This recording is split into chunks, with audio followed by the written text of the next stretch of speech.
नमस्कार दोस्तों, मेरा नाम है जितेंद्र सिंह बारड। फिर से मैं आप सभी का स्वागत करता हूं अपने YouTube चैनल पे, जिसका नाम है Barad study.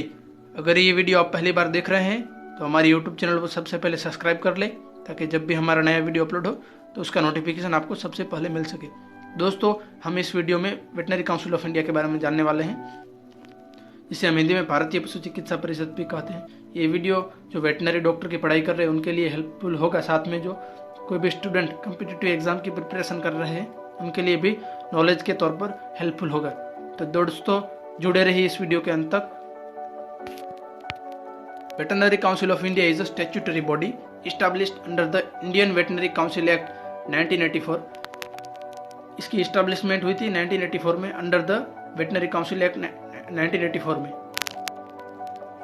It receive 100% grants in aid from the Department of Animal Husbandry and Dairying, Ministry of Fisheries, Animal Husbandry and Dairying, Government of India to meet the cost of running the office of the council.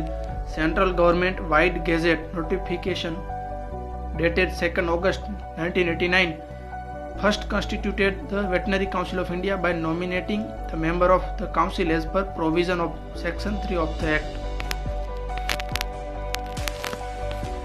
VCI is charged with the responsibility of making provision for the regulation of veterinary practice, and for that purpose regulate the standard of veterinary education, preparation and maintenance of all India veterinary practitioner, register electoral roll for election of member under section 3 (3) G, recommended for recognition or withdrawal of recognition of veterinary qualification to the central government and matter connected therewith and ancillary thereto.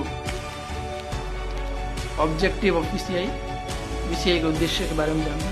भारतीय पशु चिकित्सा register बनाना और रखना, जिसमें उन सभी व्यक्तियों के नाम हो जिनके पास मान्यता प्राप्त पशु चिकित्सा अर्हता है और जो राज्य के किसी राज्य पशु चिकित्सा रजिस्टर में दर्ज है, जिस पर भारतीय पशु चिकित्सा परिषद अधिनियम लागू होता है।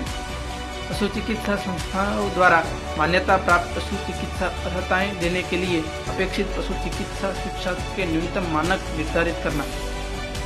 भारत में पशु चिकित्सा संस्थाओं द्वारा दी गई पशु चिकित्सा अर्हताओं को मान्यता देने या मान्यता वापस लेने की सिफारिश करना। पशु चिकित्सा शिक्षा में प्रशिक्षण देने वाली अन्य देशों में स्थित संस्थाओं के साथ उनकी अर्हताओं को पारस्परिक आधार पर मान्यता के लिए बातचीत करना। देश में पशु चिकित्सा व्यवहार को विनियमित करना। पशु चिकित्सा के व्यवहार तथा शिक्षा से संबंधित सभी विनियमन मामलों पर केंद्रीय और राज्य सरकारों को सलाह देना। विनियमन बनाना, अधिनियम और उसके अंतर्गत बनाए गए नियमों तथा विनियमों के प्रावधानों को लागू करना। ये सब हमने जाना उद्देश्यों के बारे में। कंपोजिशन के बारे में जानते हैं, रचना के बारे में। तो काउंसिल हैज़ 27 मेंबर। काउंसिल में 27 मेंबर होते हैं, उसमें से 14 नॉमिनेटेड मेंबर होते हैं। 11 मेंबर इलेक्शन यानी कि इलेक्टेड होकर आते हैं। 2 एक्स ऑफिशियो मेंबर होते हैं। 5 member to be nominated by the central government from amongst the director of animal husbandry. Animal husbandry के जो डायरेक्टर होते हैं उसमें से 5 मेंबर सेंट्रल गवर्नमेंट नॉमिनेट करती है। 4 members to be nominated by the central government from amongst the head of veterinary institutions in the state to which the act extends। और 4 member veterinary institutions में से central government nominate करती है। 1 member to be nominated by the Indian council of agriculture research. एक member ICAR की ओर से nominate होता है। Animal husbandry commissioner government of India ex officio, एक एक्स ऑफिशियो के तौर पर एनिमल हस्बेंड्री कमिश्नर होता है। 1 member to be nominated by the central government to represent the ministry of the central government dealing with animal husbandry। Animal husbandry की ministry से एक member होता है, वो सेंट्रल गवर्नमेंट द्वारा नॉमिनेट होता है। 1 member to be nominated by the Indian veterinary association. Indian veterinary association है, वहाँ से एक मेंबर नॉमिनेट होता है। 11 member आर इलेक्टेड, जिनका इलेक्शन होता है from amongst the person enrolled in the Indian veterinary practitioner register.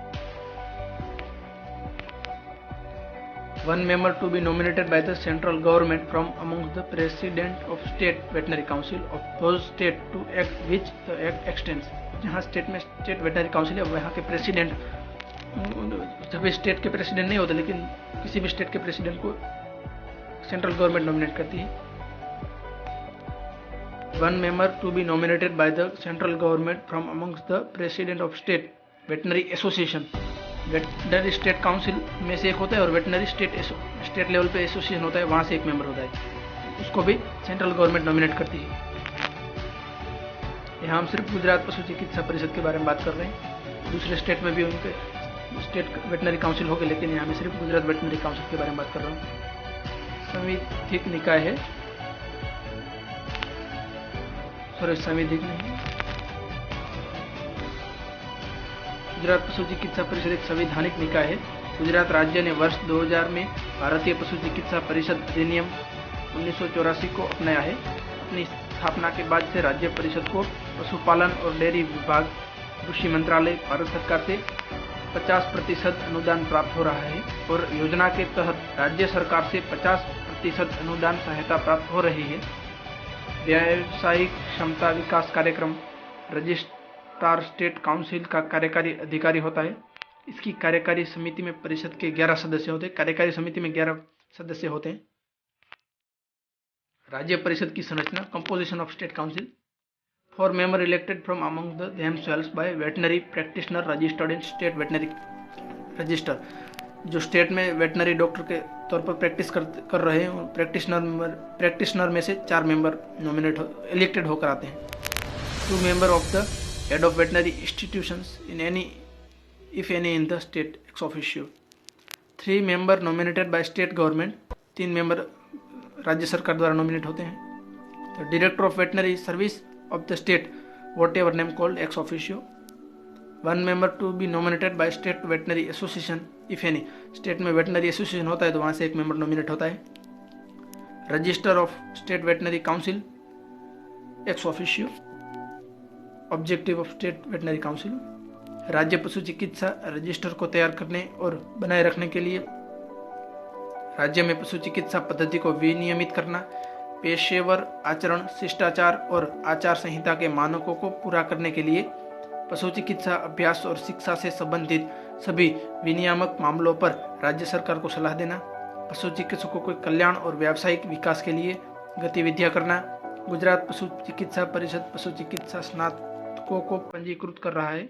इसके नियमों का तैयार किया गया है और दिनांक 8/1/2007 को गुजरात सरकार द्वारा अनुमोदित किया गया है. कमेटी, एग्जीक्यूटिव कमेटी, दूसरे नंबर पर executive sub committee, education committee, चौथे नंबर पे finance committee, vigilance committee, legal committee. ये 6 प्रकार की कुल कमेटी होती है. Thank you.